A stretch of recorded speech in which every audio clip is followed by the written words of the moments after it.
where the mind is without fear and the head is held high, where knowledge is free.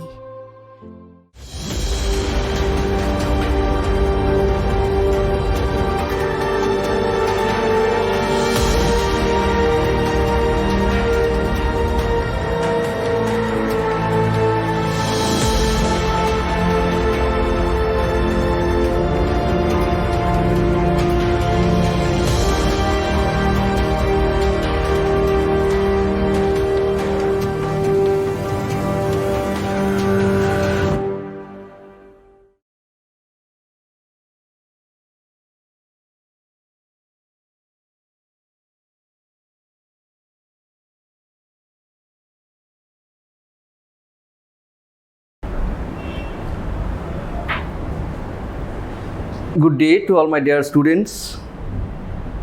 আমি বুদ্ধদেব বিশ্বাস মালদা জেলা স্কুলের দর্শন বিভাগের শিক্ষক। আবার অনলাইন ক্লাসরুমে তোমাদের সামনে উপস্থিত হয়েছি। আশা করছি তোমরা এই অনলাইন ক্লাস রেগুলারলি ফলো করছো এবং এখান থেকে কিছু টিপস নেওয়ার বা বাড়িতে পড়াশোনাটা চালিয়ে যাওয়ার চেষ্টা করছো এবং তোমরা সকলেই ভালো আছো, সুস্থ আছো, এই আশা রেখে আমরা আজকের বিষয়ে চলে যাচ্ছি।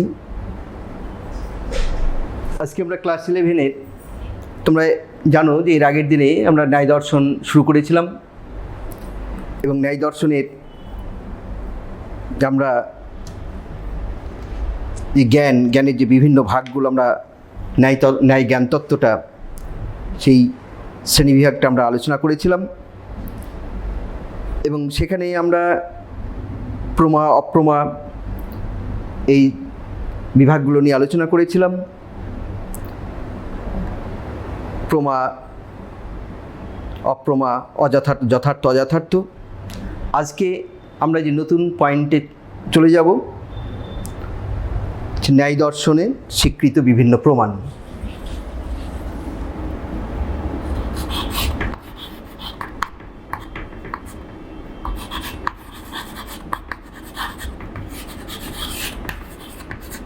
স্বীকৃত প্রমাণ।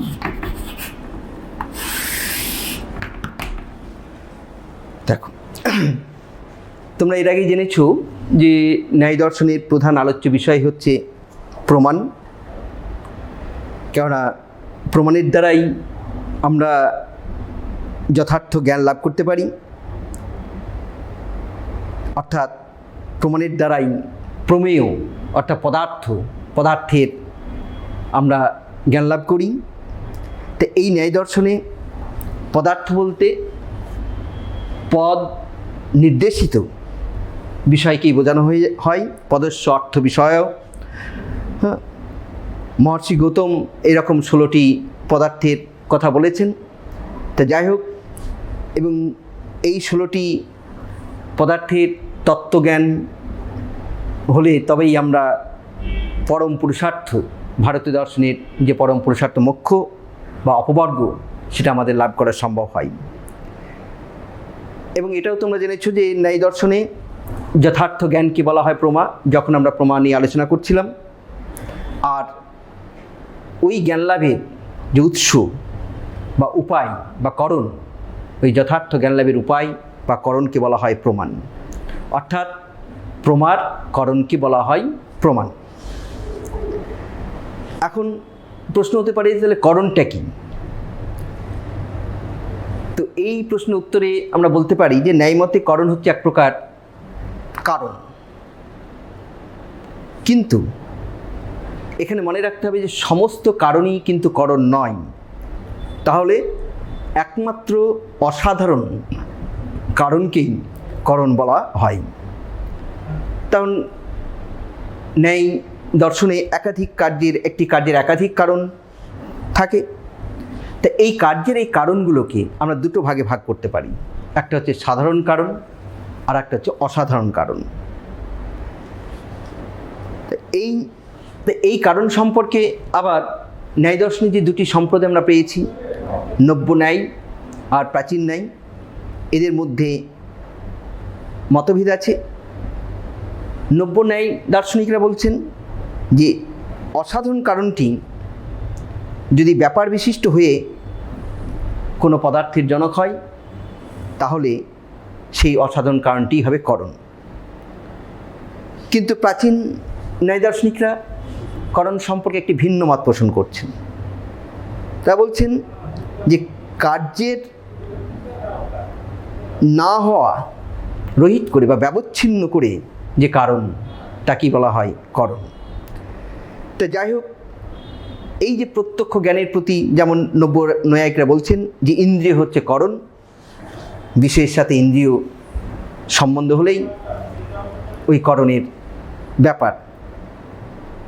আবার প্রাচীন ন্যায় দার্শনিকরা বলছেন যে ইন্দ্রিয় বিষয়ের সন্নিকর্ষ হচ্ছে প্রত্যক্ষ জ্ঞানের কারণ। তো যাই হোক, আমরা এই প্রসঙ্গে যেহেতু আমরা ন্যায় দর্শন স্বীকৃত প্রমাণ নিয়ে আলোচনা করছি, তা ন্যায় মতে এই যথার্থ জ্ঞান বা প্রমাকে 4 ভাগে ভাগ করা হয়েছে।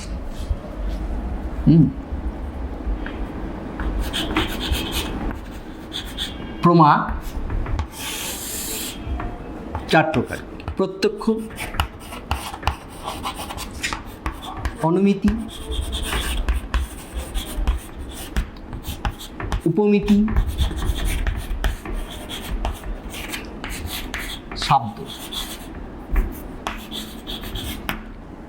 ন্যায়মতে যথার্থ জ্ঞান বা প্রমা 4 প্রকার: প্রত্যক্ষ, অনুমিতি, উপমিতি ও শব্দবোধ। দেখুন, এই যে 4 প্রকার আমরা প্রমা পেলাম, এই 4 প্রকার প্রমার যে করণ, এই 4 প্রকার প্রমার করণ, কারণ প্রমার করণ কি বলা হয়? প্রমাণ। এই 4 প্রকার প্রমার করণ হিসাবে ন্যায় দর্শনে 4টি প্রমাণের কথা বলা হয়েছে।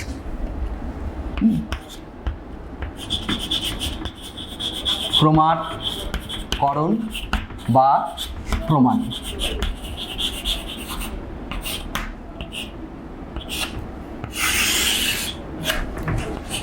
প্রত্যক্ষ, অনুমান,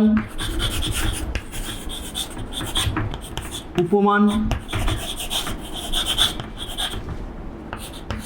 শব্দ।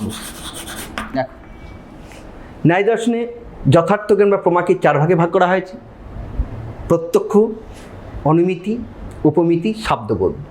আর এই প্রমা বা যথার্থ জ্ঞানের করণ অর্থাৎ প্রমাণ হিসাবে ন্যায় দর্শনের 4টি প্রমাণের কথা বলা হয়েছে: প্রত্যক্ষ প্রমাণ, অনুমান প্রমাণ, উপমান প্রমাণ, শব্দ প্রমাণ। তার মানে অর্থাৎ এই প্রমাণ 4 প্রকার, এবং এই 4 প্রকার প্রমাণ থেকে আমরা 4 রকম জ্ঞান পেয়ে থাকি।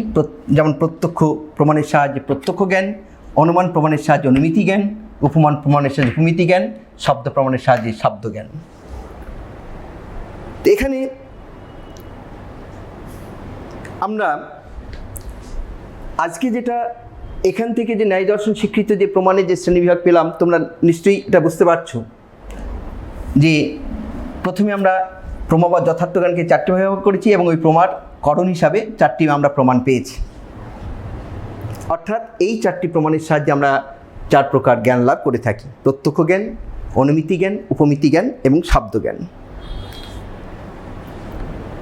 এখন আমরা যেটা আলোচনা করব যে এই যে আমরা 4 প্রকার জ্ঞান পেলাম, এই 4 প্রকার জ্ঞানের মধ্যে তোমাদের সিলেবাসের অন্তর্ভুক্ত হচ্ছে প্রত্যক্ষ জ্ঞান আর অনুমিতি জ্ঞান, অর্থাৎ অনুমান প্রমাণ।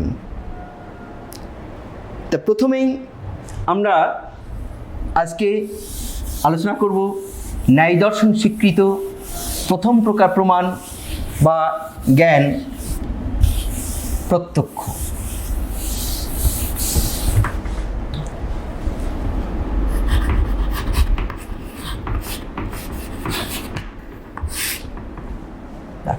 তাহলে ন্যায় দর্শন প্রত্যক্ষ হচ্ছে ন্যায় দর্শন স্বীকৃত একটি যথার্থ জ্ঞান বা প্রমা। এবং এই প্রত্যক্ষ জ্ঞানটা আমরা কিসের সাহায্যে লাভ করি? প্রত্যক্ষ প্রমাণের সাহায্যে লাভ করি। এবং এই প্রত্যক্ষ জ্ঞান সম্পর্কে আলোচনা করতে গেলে প্রথমে আমাদের প্রত্যক্ষ জ্ঞান কাকে বলে সে সম্পর্কে জানতে হবে। তাহলে এখন তোমরা এর আগে জেনেছো যে ন্যায় দর্শনের প্রতিষ্ঠাতা কে? মহর্ষি গৌতম। তাই সেই ন্যায় দর্শনের প্রতিষ্ঠাতা মহর্ষি গৌতম তার যে বিখ্যাত গ্রন্থ ন্যায়সূত্র, সেই ন্যায়সূত্র গ্রন্থে এই প্রত্যক্ষ জ্ঞানের একটি লক্ষণ দিয়েছেন। লক্ষণটা কি?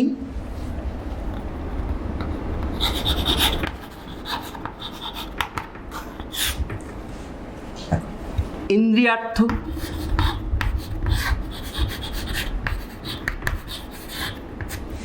ইন্দ্রিয়ার্থ সন্নিকর্ষোৎপন্নং,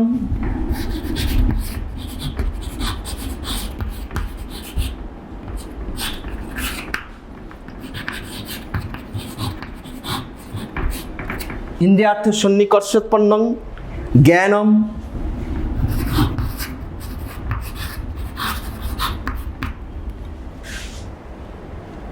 অব্যাপদেশ্যম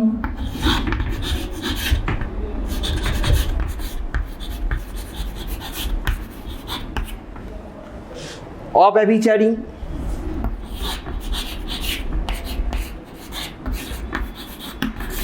অব্যভিচারী ব্যবসায়াত্মকং প্রত্যক্ষম, ব্যবসায়াত্মকং ব্যবসায়াত্মকং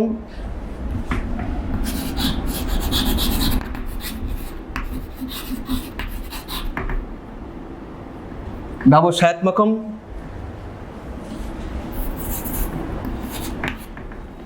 প্রত্যক্ষম।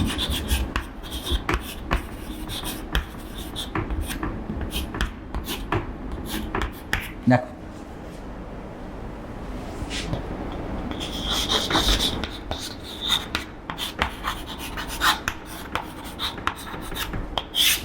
ন্যায় দর্শনের প্রতিষ্ঠাতা মহর্ষি গৌতম তার ন্যায়সূত্র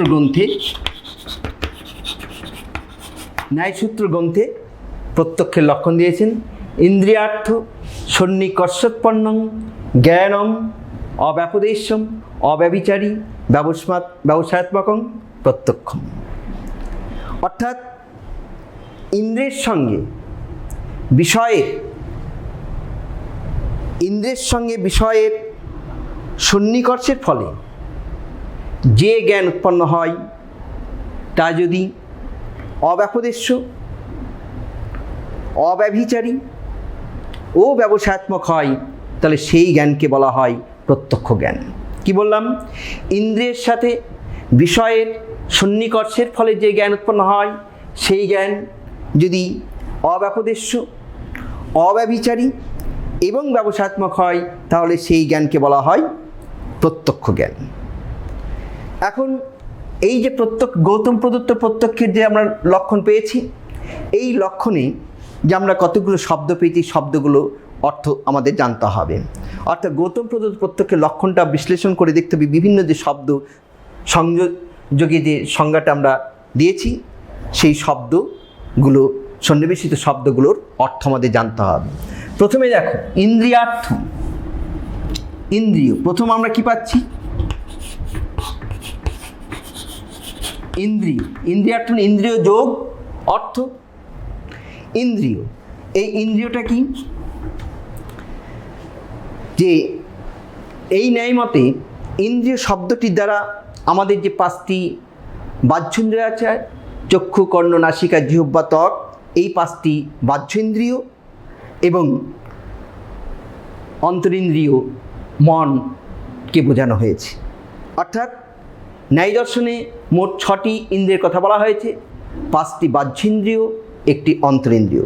চক্ষু, কর্ণ, নাসিকা, জিহ্বা, ত্বক, এই 5টি বাহ্যেন্দ্রিয়, 5টি চক্ষু, কর্ণ, নাসিকা, জিহ্বা ও ত্বক, 5টি বাহ্যেন্দ্রিয় আর মন। একটি অন্তরিন্দ্রিয়।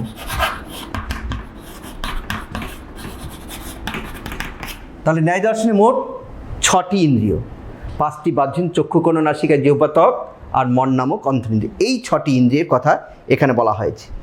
এর মধ্যে এই 5টি বাহ্যেন্দ্রের দ্বারা আমরা বাহ্য জগতের রূপ, রস, শব্দ, গন্ধ, স্পর্শ, রূপ, রস, শব্দ, গন্ধ, স্পর্শ এগুলো প্রত্যক্ষ করে থাকি।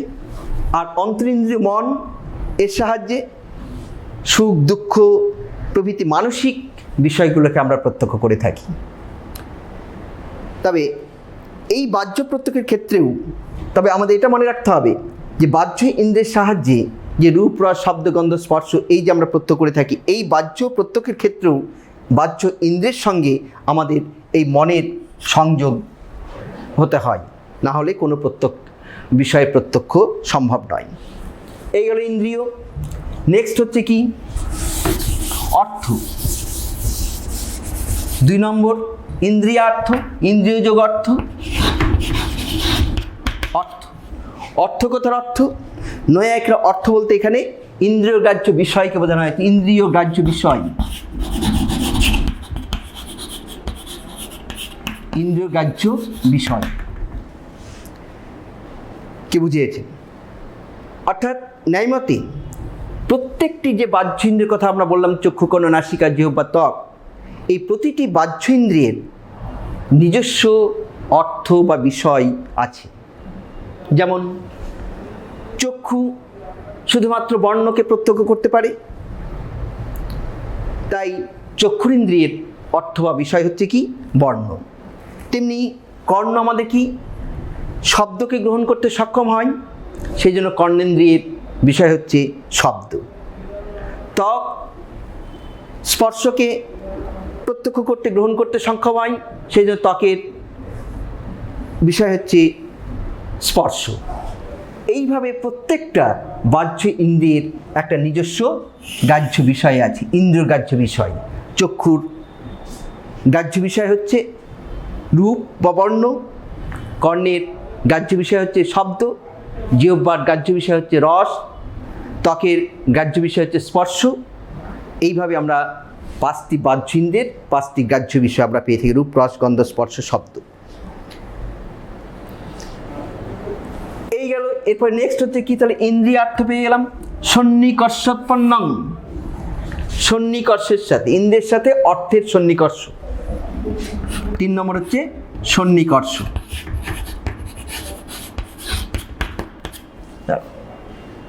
সন্নিকর্ষ বলতে ইন্দ্রিয়ের সাথে গ্রাহ্য বিষয়ের সম্বন্ধ, ইন্দ্রিয়ের সাথে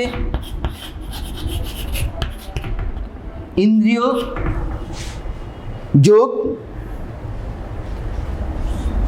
অর্থের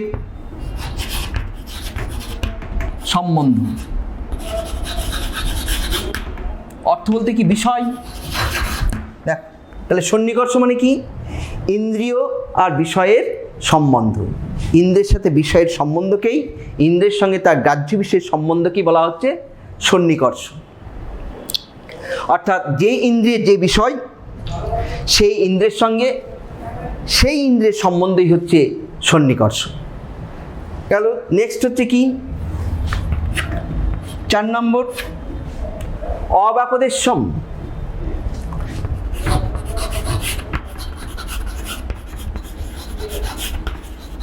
অব্যাপদেশ্যম, অব্যাপদেশ্য বা অব্যাপদেশ্যম, অব্যাপদেশ্য। এই অব্যাপদেশ্য বলতে নৈয়ায়িকরা কি বুঝিয়েছেন? অব্যাপদেশ্য বলতে নৈয়ায়িকরা অশাব্দ, অশাব্দ,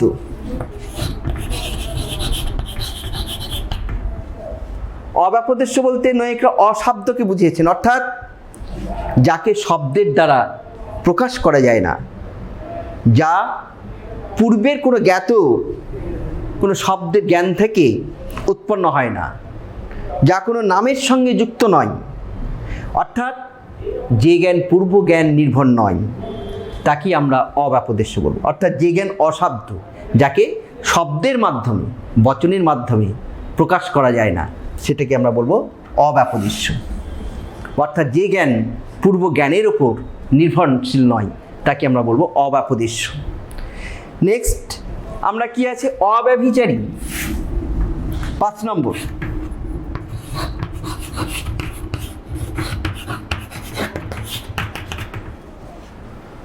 অব্যভিচারী বলতে বোঝায় যথার্থ। অব্যভিচারী কথার অর্থ হচ্ছে যথার্থ বা অভ্রান্ত। অব্যভিচারী বলতে যথার্থ বা অভ্রান্ত বা নিঃসন্দিগ্ধ, যে জ্ঞান বিষয়ের অনুরূপ সেই জ্ঞানই হচ্ছে অব্যভিচারী। অর্থাৎ বিষয়টি যেমন আমাদের জ্ঞানটিও যদি ঠিক সেরকম হয় তাহলে সেটিকে আমরা কি বলবো, অব্যভিচারী। অর্থাৎ যথার্থ, অর্থাৎ অভ্রান্ত, অর্থাৎ নিঃসন্দিগ্ধ, অর্থাৎ যে জ্ঞান বিষয়ের অনুরূপ সেই জ্ঞানটাই হচ্ছে অব্যভিচারী। অব্যভিচারী কথার অর্থ হচ্ছে যথার্থ বা ভ্রান্ত। নেক্সট আমরা 6 নম্বর কি পেয়েছি, ব্যবসায়াত্মক অঙ্গ।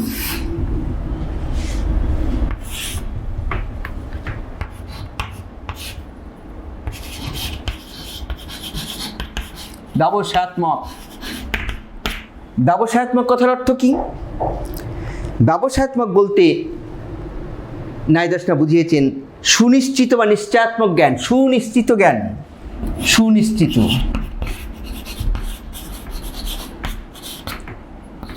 বা নিশ্চয়াত্মক।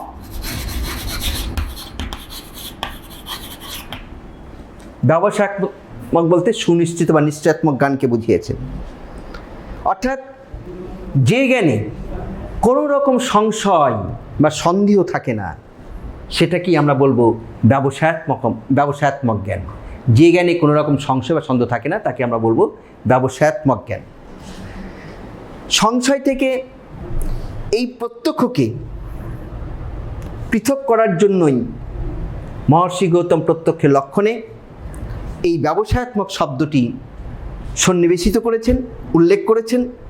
অর্থাৎ ব্যবসায়াত্মক জ্ঞান হচ্ছে নিশ্চয়াত্মক জ্ঞান বা সংশয়মুক্ত জ্ঞান। সুতরাং এই গৌতম প্রদত্ত প্রত্যক্ষের লক্ষণে যে শব্দগুলো আমরা পেয়েছি সেই শব্দগুলো বিশ্লেষণ করে আমরা প্রত্যেকটা শব্দের অর্থ বিশ্লেষণ করে আমরা কি পেলাম, যে মহর্ষি গৌতম প্রদত্ত প্রত্যক্ষের লক্ষণটির অর্থ কি দাঁড়ালো, যে ইন্দ্রিয়ের সঙ্গে তার অর্থ বা বিষয়ের, ইন্দ্রিয়ের সঙ্গে অর্থের বা বিষয়ের সন্নিকর্ষের ফলে যে অশাব্দ,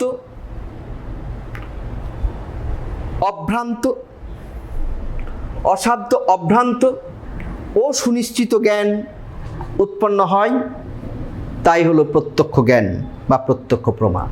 আবার বলছি, ইন্দ্রিয়ের সাথে বিষয়ের বা অর্থের সন্নিকর্ষের ফলে যে অশাব্দ,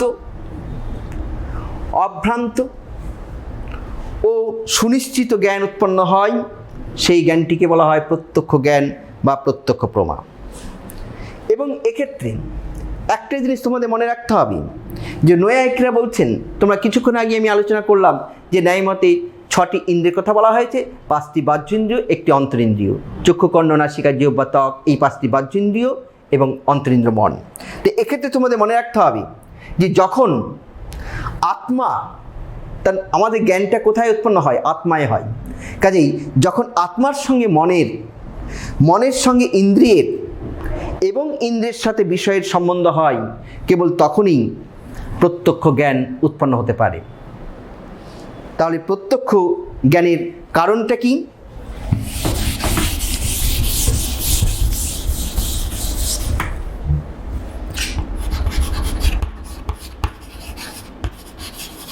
প্রত্যক্ষ জ্ঞানের কারণ কি?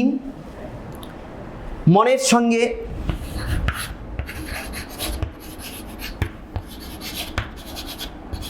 ইন্দ্রিয়ের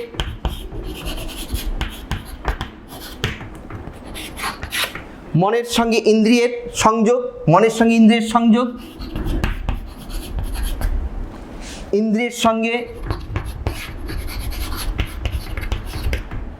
ইন্দ্রিয়ের সঙ্গে বিষয়ের সংযোগ, ইন্দ্রিয়ের সঙ্গে বিষয়ের সংযোগ, আর আত্মার সঙ্গে, এটা ক, আত্মার সঙ্গে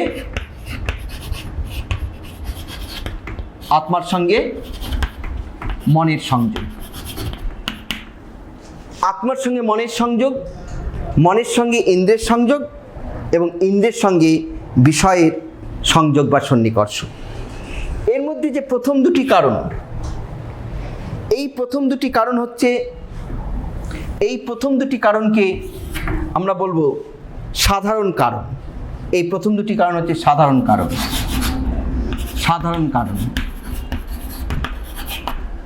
অর্থাৎ আত্মার সঙ্গে মনের সংযোগ এবং মনের সঙ্গে ইন্দ্রিয়ের সংযোগ, এই দুটো কারণকে আমরা বলবো সাধারণ কারণ। আর শেষের যে কারণটি, সেটিকে আমরা বলবো অসাধারণ কারণ। শেষেরটা হচ্ছে অসাধারণ কারণ।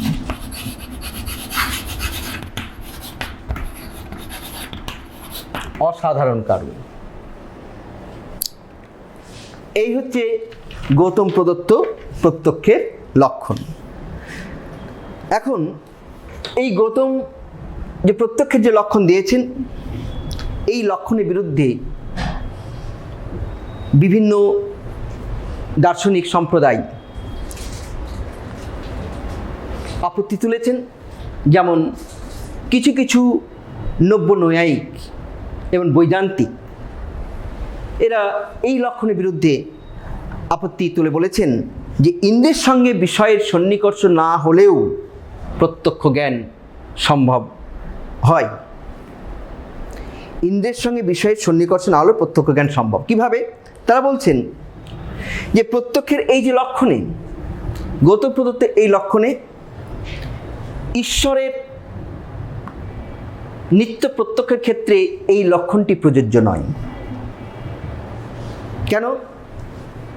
তারা বলছেন যে ঈশ্বর সব কিছু প্রত্যক্ষ করেন, কিন্তু ঈশ্বরের তো কোনো ইন্দ্রিয় নেই।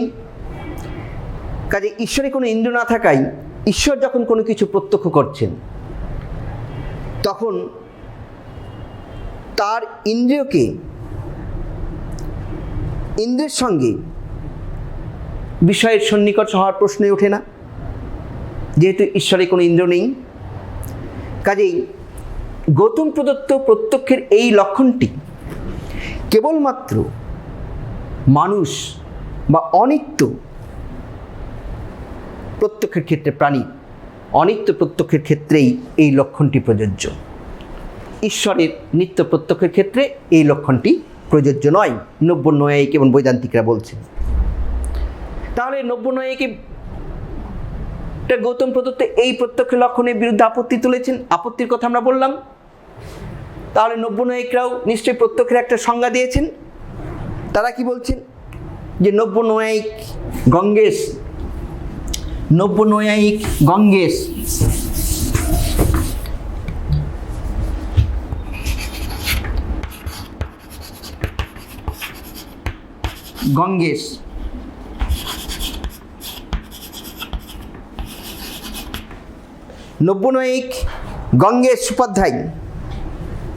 গঙ্গেশ উপাধ্যায়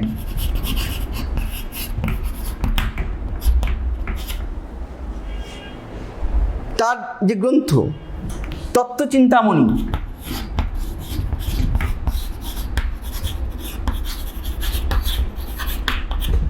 নব্য নৈয়ায়িক গঙ্গেশ উপাধ্যায় তার তত্ত্বচিন্তামণি গ্রন্থে প্রত্যক্ষের গৌতম প্রদত্ত প্রত্যক্ষের লক্ষণের বিরুদ্ধে আপত্তি তুলেছেন এবং একটি সংজ্ঞা প্রদান করেছেন। কি বলছেন? যে প্রত্যক্ষস্য সাক্ষাৎকারিত্বম লক্ষণম,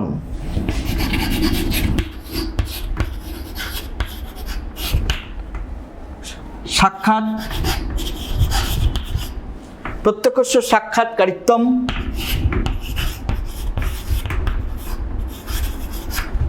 লক্ষণম।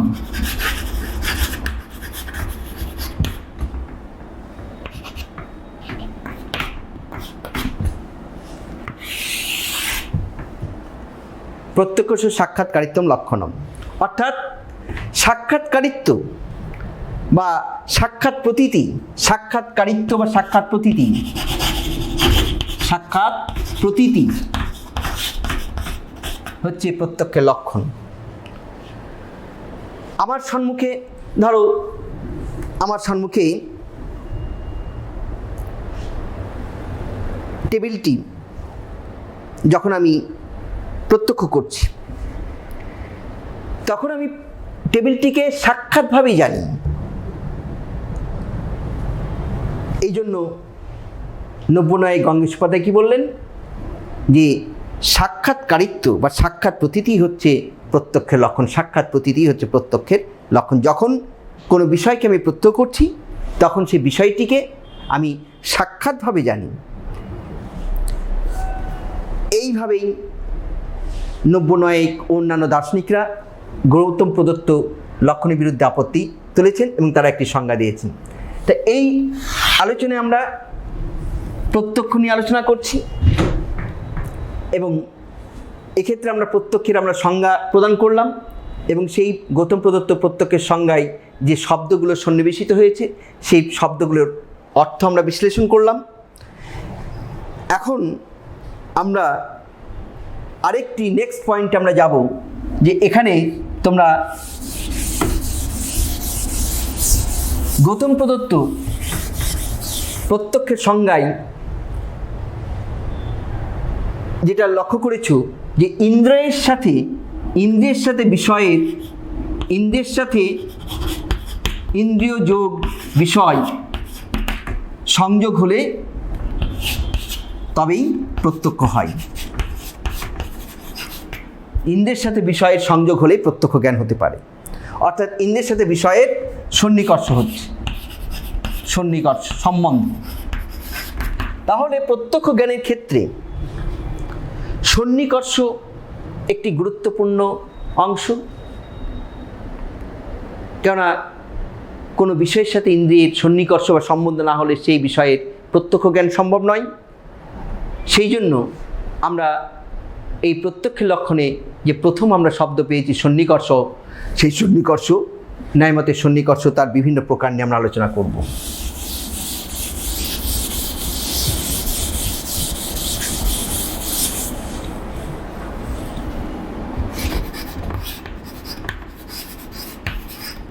সন্নিকর্ষ,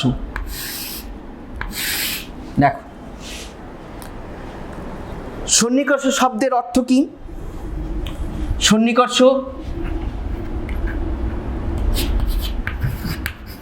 অর্থ কি? সম্বন্ধ।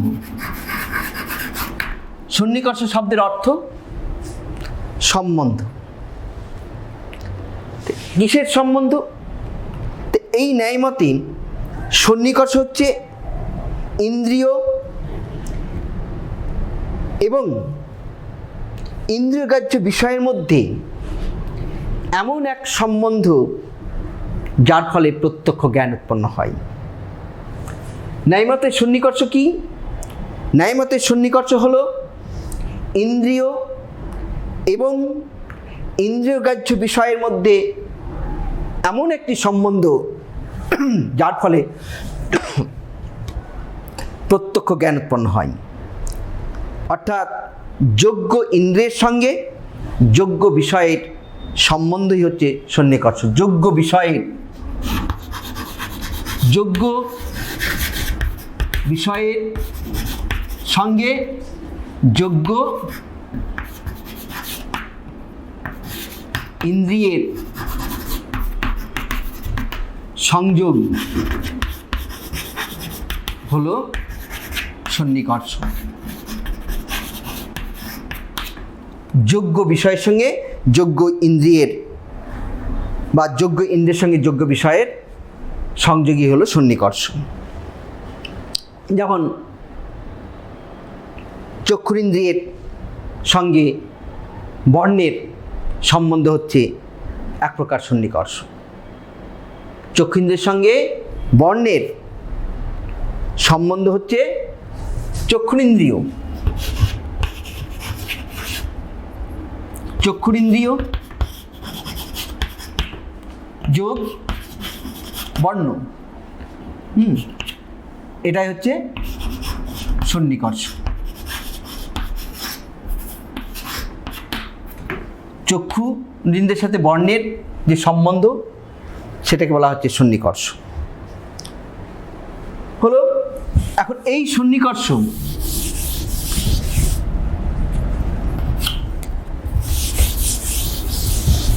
দুটো ভাগে, ন্যায় মতে এই সন্নিকর্ষকে দুটো ভাগে ভাগ করা হচ্ছে। ন্যায় মতে সন্নিকর্ষ দু প্রকার।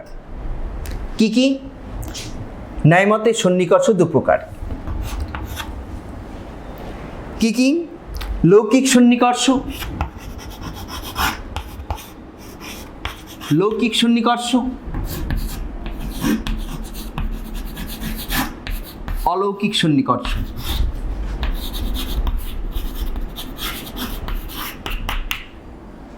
ন্যায়মতে সন্নিকর্ষকে দুটো ভাগে ভাগ করা হয়েছে, লৌকিক সন্নিকর্ষ, অলৌকিক সন্নিকর্ষ।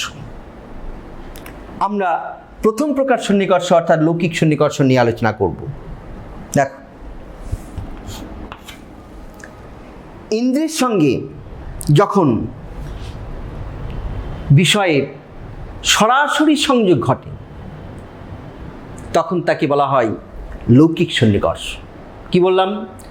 ইন্দ্রিয়ের সাথে অর্থাৎ আমাদের বাহ্য ইন্দ্রিয়ের সাথে যখন বাহ্য বিষয়ের সরাসরি সন্নিকর্ষ ঘটে বা সরাসরি সংযোগ হয় তখন তাকে আমরা বলবো লৌকিক সন্নিকর্ষ। যেমন ধরো, এটি একটি বিষয়, কি? একটা ডাস্টার। এই ডাস্টারটির সাথে যখন আমার চক্ষু ইন্দ্রিয়ের কি হচ্ছে, সরাসরি সংযোগ হচ্ছে, সরাসরি সংযোগ হচ্ছে, সেহেতু এক্ষেত্রে এই ডাস্টারটির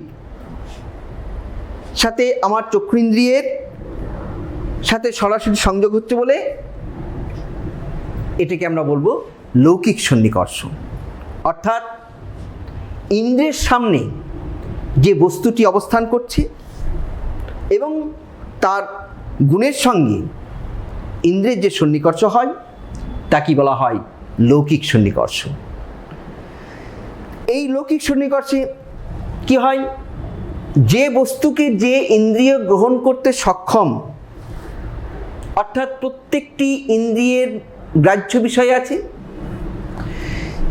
তাহলে লৌকিক সন্নিকর্ষে যে বস্তুকে যে ইন্দ্রিয় গ্রহণ করতে সক্ষম সেই বস্তু বা তার গুণের সঙ্গে সেই ইন্দ্রিয়ের সম্বন্ধ হয়।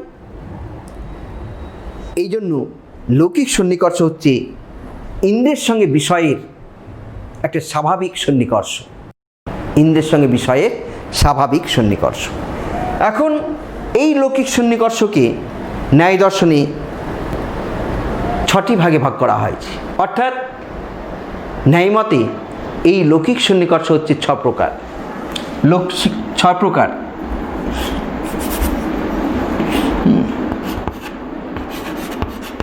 ছয় প্রকার।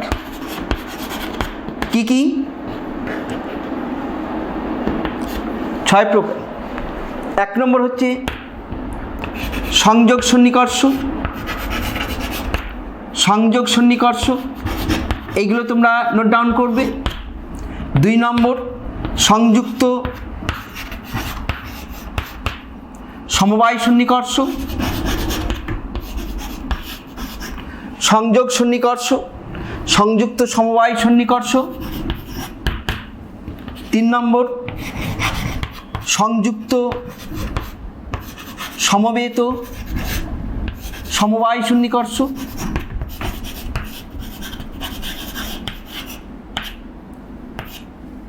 4 নম্বর সমবায় সন্নিকর্ষ।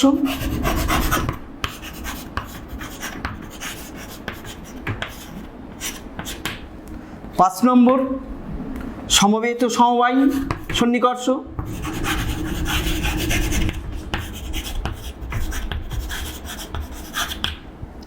6 নম্বর বিশেষ্য বিশেষণ ভাব ও সন্নিকর্ষ।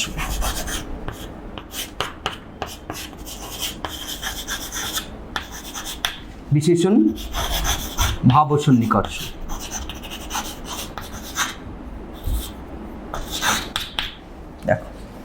তাহলে ন্যায়মতে লৌকিক সন্নিকর্ষ 6 প্রকার। কি কি? সংযোগ সন্নিকর্ষ, সংযুক্ত সমবায় সন্নিকর্ষ, সংযুক্ত সমবেত সমবায় সন্নিকর্ষ, সমবায় সন্নিকর্ষ, সমবেত সমবায় সন্নিকর্ষ, বিশেষ্য বিশেষণ ভাব সন্নিকর্ষ। ঠিক একইভাবে ন্যায়মতে অলৌকিক সন্নিকর্ষ শ্রেণীবিভাগ করা হয়েছে। ন্যায়মতে 3 প্রকার অলৌকিক সন্নিকর্ষের কথা বলা হয়েছে। 1 নম্বর কি? সামান্য লক্ষণ,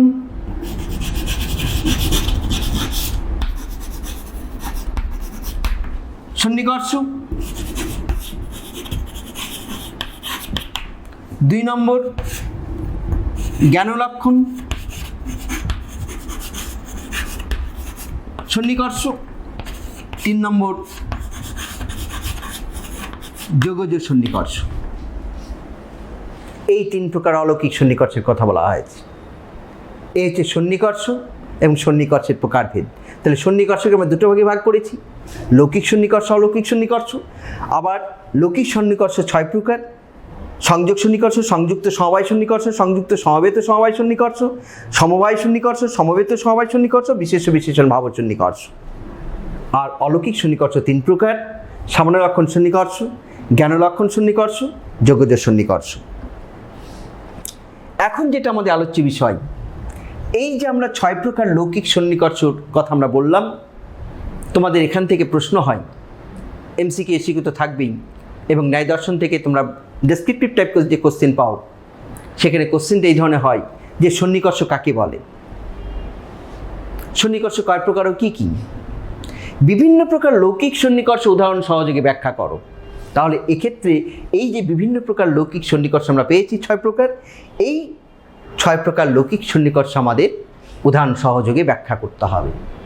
এবং এক্ষেত্রে মনে রাখবে, এই যে 6 প্রকার লৌকিক সন্নিকর্ষের কথা বলা হয়েছে, এটা কিন্তু স্টেপ বাই স্টেপ পরপর এসেছে।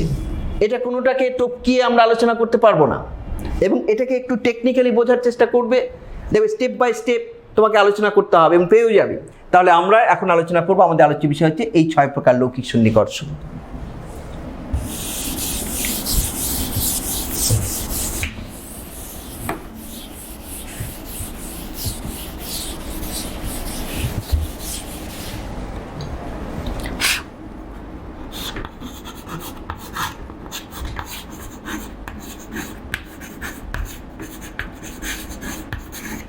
লৌকিক সন্নিকর্ষ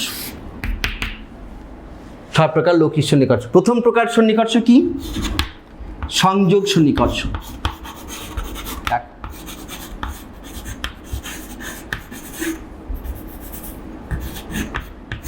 সংযোগ সন্নিকর্ষ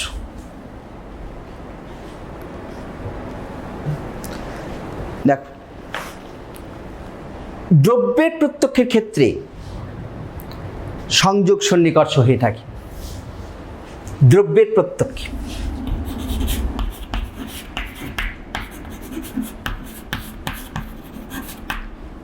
প্রত্যক্ষে সংযোগ সন্নিকর্ষ হয়।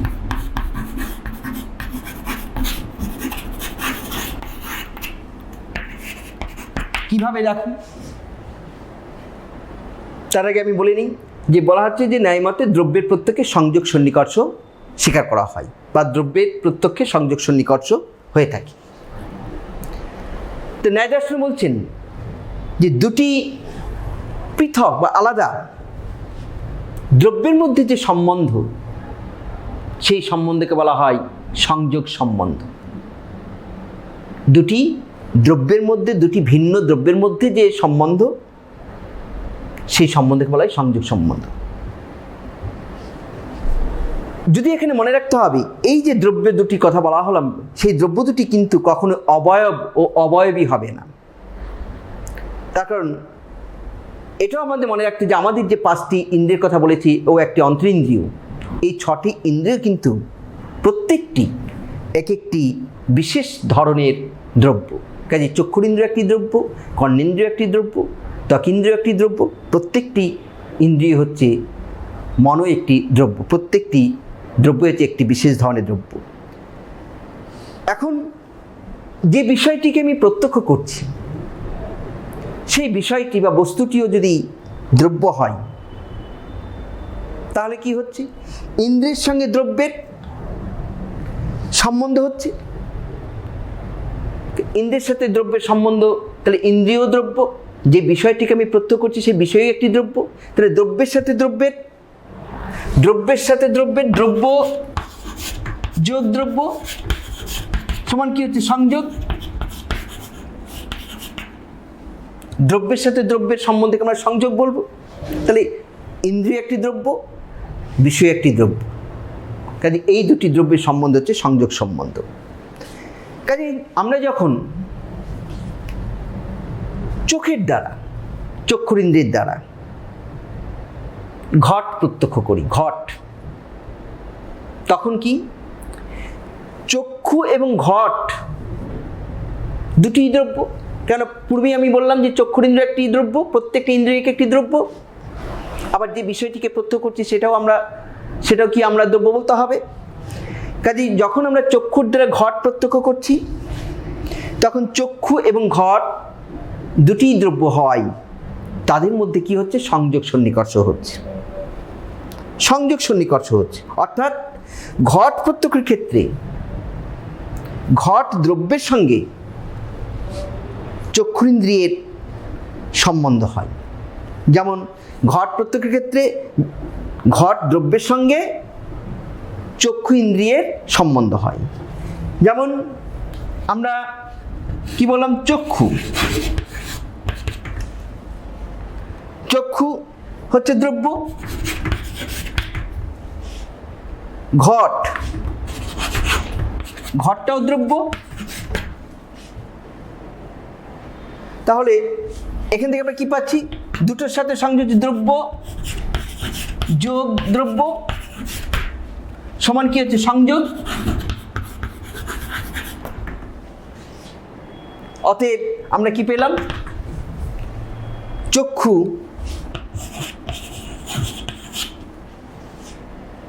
যোগ ঘট সমান সংযোগ সন্নিকর্ষ। দেখ, একটু টেকনিক্যালি বোঝার চেষ্টা কর, ম্যাথমেটিক্যালি। দ্রব্য যোগ দ্রব্য সম্বন্ধে যেটা সংযোগ হচ্ছে,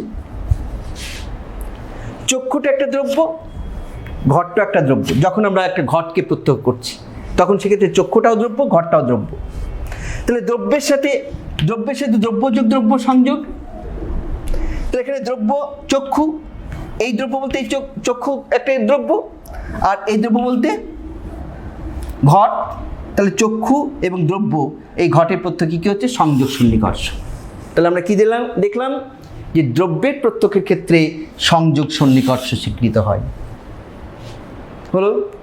নেক্সট আমরা যাব সংযুক্ত সমবায় সন্নিকর্ষ,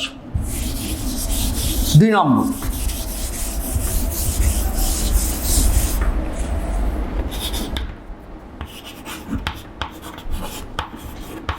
সংযুক্ত সমবায়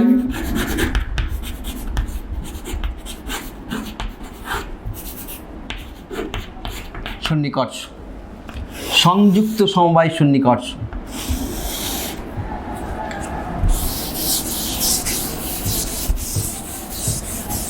দেখ, 2 নম্বর লৌকিক সন্নিকর্ষ হচ্ছে সংযুক্ত সমবায় সন্নিকর্ষ।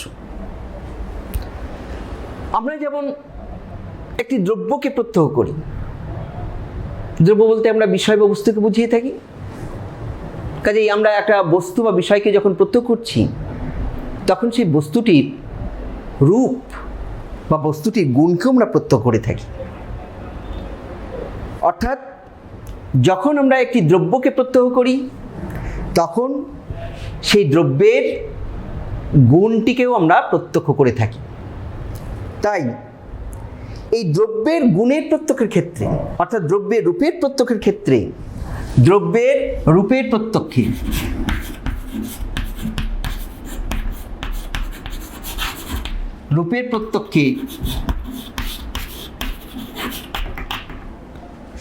সংযুক্ত সমবায় সন্নিকর্ষ হয়ে থাকে।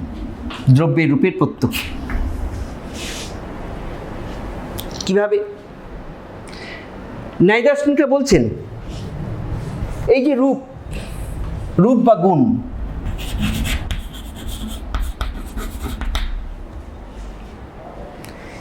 ন্যায় দর্শনে বলছেন এই রূপ বা গুণ দ্রব্যে সমবেত থাকে, অর্থাৎ দ্রব্যে রূপটা সমবায় সম্বন্ধে থাকে। অর্থাৎ দ্রব্য ও গুণের ন্যায় মতে কি, দ্রব্য গুণের সম্বন্ধটা হচ্ছে সমবায় সম্বন্ধ। দ্রব্য গুণ এটাকে বলা হয় সমবায় সম্বন্ধ।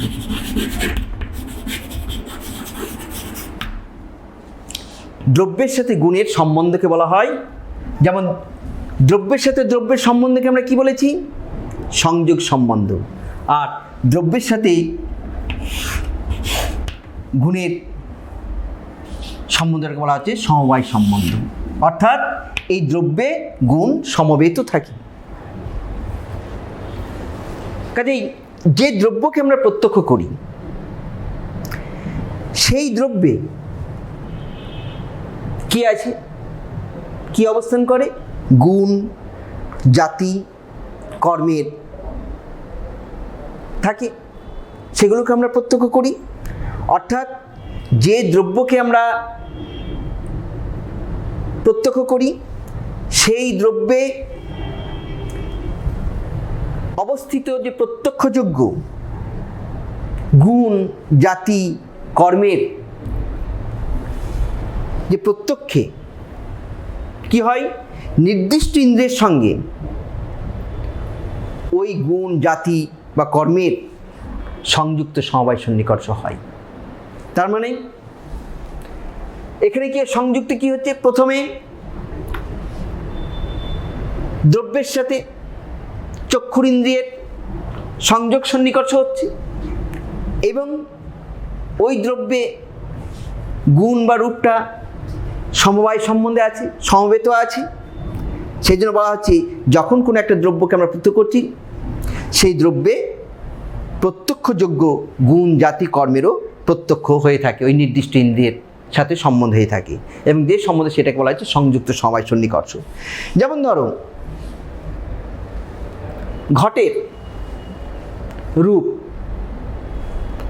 অন্যান্য গুণ যেমন স্পর্শ রস গন্ধ, এই গুণগুলোই ঘটের সমবায় সম্বন্ধে থাকে। কাজেই এই যে ঘটের যে রূপ কিংবা গুণ কর্ম জাতি, এগুলো প্রত্যেকের ক্ষেত্রে চক্ষু ইন্দ্রের সঙ্গে কি হচ্ছে, ঘটের সংযোগ হচ্ছে এবং সেই চক্ষু সংযুক্ত ঘটে গুণ কর্ম জাতি ইত্যাদি সমবায় সম্বন্ধে আছে বলে আমাদের দ্রব্যের গুণ কর্ম জাতি ইত্যাদি প্রত্যক্ষে সংযুক্ত সমবায় সন্নিকর্ষ হয়। যেমন ধরো এখানে ঠিক আগের মতোই দেখো, চক্ষু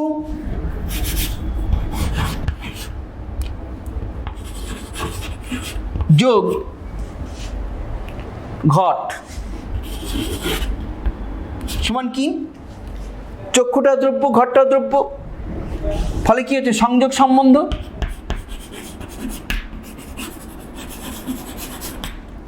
চক্ষু যোগ ঘট সংযোগ সম্বন্ধ, ঘট যোগ রূপ, ঘটটা কি দ্রব্য, রূপটা হচ্ছে গুণ, তার মানে সমবায় সম্বন্ধ, সমবায় সম্বন্ধ। অতএব চক্ষু যোগ রূপ কি হবে, সংযোগ প্লাস সমবায়, সংযোগ যোগ সমবায় সমান কি, সংযুক্ত সমবায়। দেখ লজিক্যালি চলে আসছে।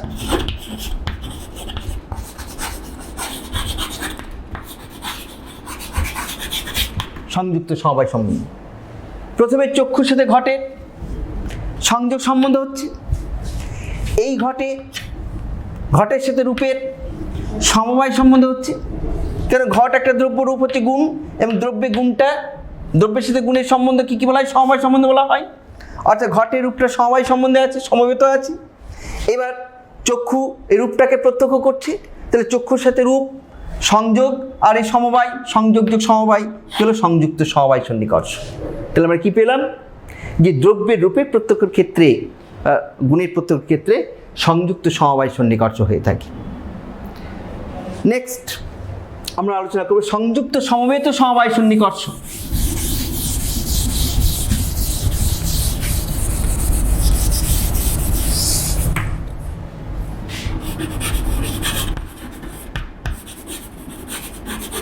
সংযুক্ত সমবেত সমবায় সন্নিকর্ষ। দেখ,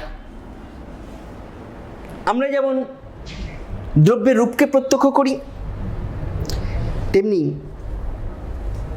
ওই রূপের রূপত্ব জাতিরও আমাদের প্রত্যক্ষ হয়ে থাকে। অর্থাৎ আমরা একটা দ্রব্যকে প্রত্যক্ষ করার সঙ্গে সঙ্গে সেই দ্রব্যে অবস্থিত গুণটিকেও আমরা প্রত্যক্ষ করি, এবং ওই গুণের যে একটি সাধারণ ধর্ম বা গুণত্ব জাতি, সেই জাতিরও আমাদের প্রত্যক্ষ হয়ে থাকে। কিসের মাধ্যমে? সংযুক্ত সমবেত সমবায় সন্নিকর্ষের মাধ্যমে।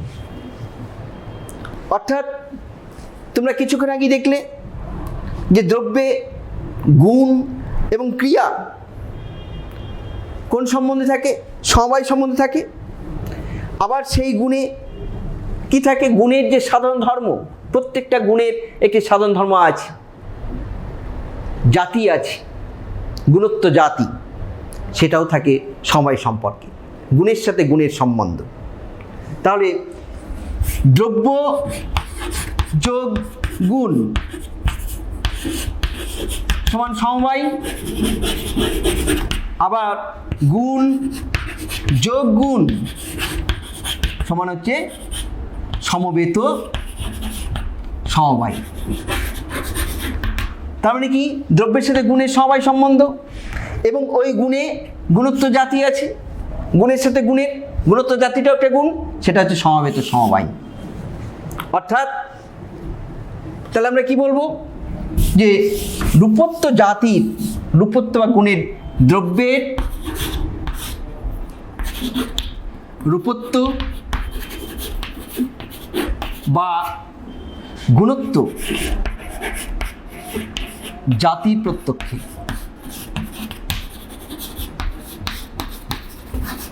সংযুক্ত সমবেত সমবায় সন্নিকর্ষ হয়। কিভাবে? দেখো, প্রথমে চক্ষু যোগ ঘট,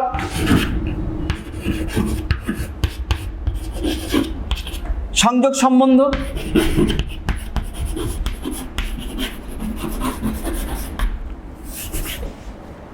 ঘট যোগ রূপ, ঘট যোগ রূপ সমবায় সম্বন্ধ,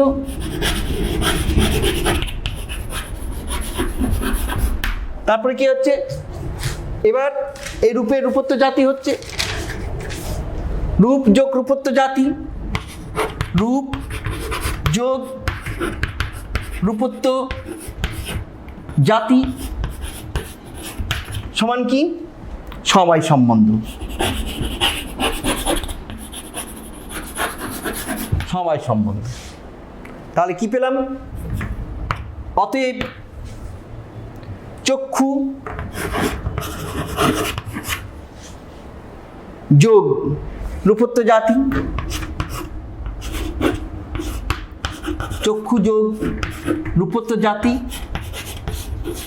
সমান কি হচ্ছে? সংযোগ প্লাস সমবায় প্লাস সমবায় সমান কি? সংযুক্ত সমবেত সমবায়। সংযুক্ত সমবেত সমবায় হলো। তো ঘটের সাথে রূপ সমবায় সম্বন্ধ, চক্ষুর সাথে ঘট সংযোগ সম্বন্ধ, ঘটের সাথে রূপ সমবায় সম্বন্ধ, রূপের সাথে রূপত্ব জাতি সমবায় সম্বন্ধ। অতএব চক্ষুর সাথে রূপত্ব জাতি কি হচ্ছে? সংযোগ প্লাস সমবায় প্লাস, অর্থাৎ সংযুক্ত সমবেত সমবায়। তাহলে আমরা কি পেলাম? দ্রব্যের রূপত্ব বা গুণত্ব জাতির প্রত্যক্ষে সংযুক্ত সমবেত সমবায় সন্নিকর্ষ হয়ে থাকে। হলো নেক্সট সমবায় সন্নিকর্ষ। 4 নম্বর হচ্ছে সমবায় সন্নিকর্ষ।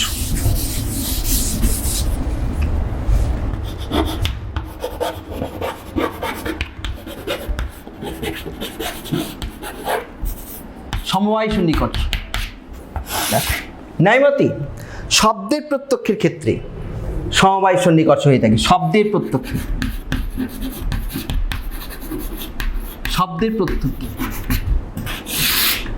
ন্যায়মতে শব্দের প্রত্যক্ষের ক্ষেত্রে সমবায় সন্নিকর্ষ স্বীকার করা হয়। অর্থাৎ কর্ণেন্দ্রের দ্বারাই এই যে শব্দগুণের প্রত্যক্ষের ক্ষেত্রে সন্নিকর্ষ, যে সন্নিকর্ষ কাজ করে তাকে বলা হয় সমবায় সন্নিকর্ষ। কেননা শব্দ কি? শব্দ হচ্ছে এক প্রকার গুণ। এবং ন্যায়দার্শন বলছেন যে আমাদের কর্ণ বিবরবর্তী যে আকাশ, মধ্যবর্তী আকাশ, কর্ণ গহ্বরে যে ফাঁকা স্থান থাকে সেটাকে বলা হয় আকাশ। তো এই কর্ণ বিবরবর্তী মধ্যবর্তী যে আকাশ, সীমিত আকাশ, সেটাকেই বলা হয় আমাদের কর্ণেন্দ্রিয়। কারণ বাইরে থেকে যখন দূরে কোথাও একটি আওয়াজ উৎপন্ন হয়, সেই আওয়াজটা তরঙ্গের মাধ্যমে আমাদের কি হয়, ওই কর্ণ গহ্বরে ঢোকে, সেই ফাঁকা স্থান, সেখানে অনুরূপ একটা শব্দ তৈরি হয়, সেই শব্দটাই আমরা শুনতে পাই। তো এই কর্ণ বিবরে মধ্যবর্তী সীমিত আকাশই হচ্ছে কর্ণেন্দ্রিয় বা শ্রবণেন্দ্রিয়। এবং এই কর্ণেন্দ্রিয়টা কি? একটা দ্রব্য, আর শব্দ হলো কি? গুণ। কাজেই শব্দ গুণ কেবল কর্ণেন্দ্রিয় আকাশের সমবায় সম্বন্ধে থাকে। এই কারণে কর্ণেন্দ্রিয়ের দ্বারাই সীমিত আকাশের সঙ্গে শব্দগুণের যে সন্নিকর্ষ হয় তাকে বলা হয় সমবায় সন্নিকর্ষ। তাহলে শব্দের প্রত্যেক ক্ষেত্রে কর্ণেন্দ্রের সঙ্গে শব্দ গুণের সম্বন্ধ হয়। তার মানে কি? কর্ণ সমান দ্রব্য, কর্ণ সমান দ্রব্য। দ্রব্য বলতে এখানে কি? আকাশ। কর্ণ বলতে এখানে আকাশকে বোঝানো হয়েছে, আকাশটাকে দ্রব্য বলা হচ্ছে। শব্দ সমান গুণ, শব্দ হচ্ছে গুণ। তাহলে দ্রব্য যোগ গুণ, দ্রব্য যোগ গুণ কি? সমবায় সম্বন্ধ, সমবায় সম্বন্ধ। অতএব কর্ণ যোগ শব্দ সমান হচ্ছে সমবায় সন্নিকর্ষ, সমবায় সন্নিকর্ষ। তাহলে কি হচ্ছে? শব্দ, কর্ণ হচ্ছে দ্রব্য, শব্দ হচ্ছে গুণ, দ্রব্যের সাথে গুণের সম্বন্ধটা কি? সমবায় সম্বন্ধ। কাজেই কর্ণেন্দ্রের মাধ্যমে যখন আমাদের একটি শব্দের প্রত্যক্ষ করে থাকি তখন সেক্ষেত্রে সমবায় সন্নিকর্ষ হয়ে থাকে। নেক্সট হচ্ছে সমবেত সমবায় সন্নিকর্ষ।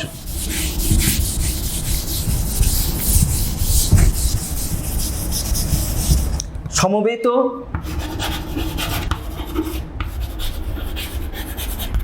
সমবায় সন্নিকর্ষ। শব্দত্ব জাতি প্রত্যক্ষের ক্ষেত্রে, শব্দত্ব জাতির প্রত্যক্ষে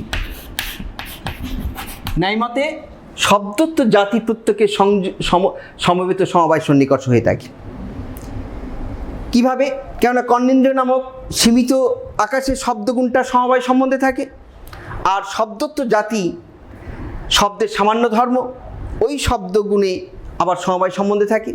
এই জন্য শব্দত্ব জাতির প্রত্যক্ষের ক্ষেত্রে কর্ণের সঙ্গে শব্দত্ব জাতির যে সন্নিকর্ষ হয় তাকে বলা হয় সমবেত সমবায় সন্নিকর্ষ। যেমন কর্ণ যোগ দ্রব্য আকাশ সমান সমবায়, শব্দ যোগ শব্দত্ব সমান হচ্ছে সমবায়, কর্ণ যোগ শব্দত্ব হচ্ছে সমবেত সমবায়। এইভাবে শব্দত্ব জাতির প্রত্যেকের ক্ষেত্রে সমবেত সমবায় সন্নিকর্ষ হয়ে থাকে। নেক্সট অ্যান্ড লাস্ট সন্নিকর্ষ কি? অভাব।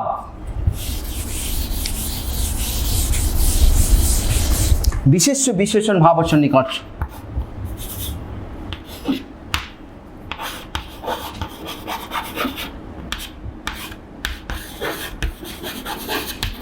বিশেষণ ভাব ও সন্নিকর্ষ।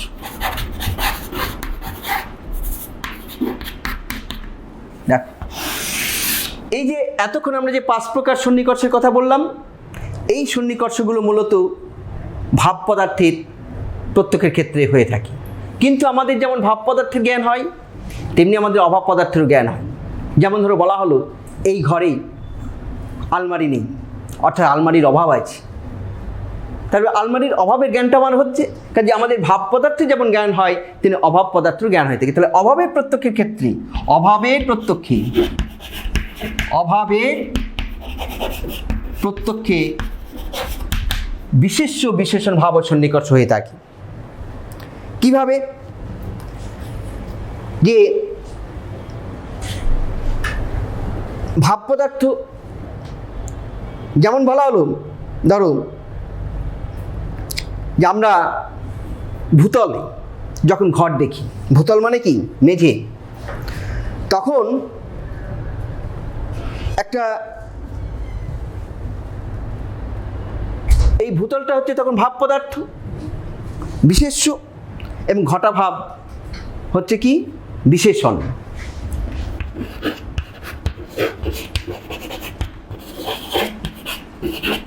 ভূতলে ঘটা ভাব, ভূতলটা বিশেষ্য,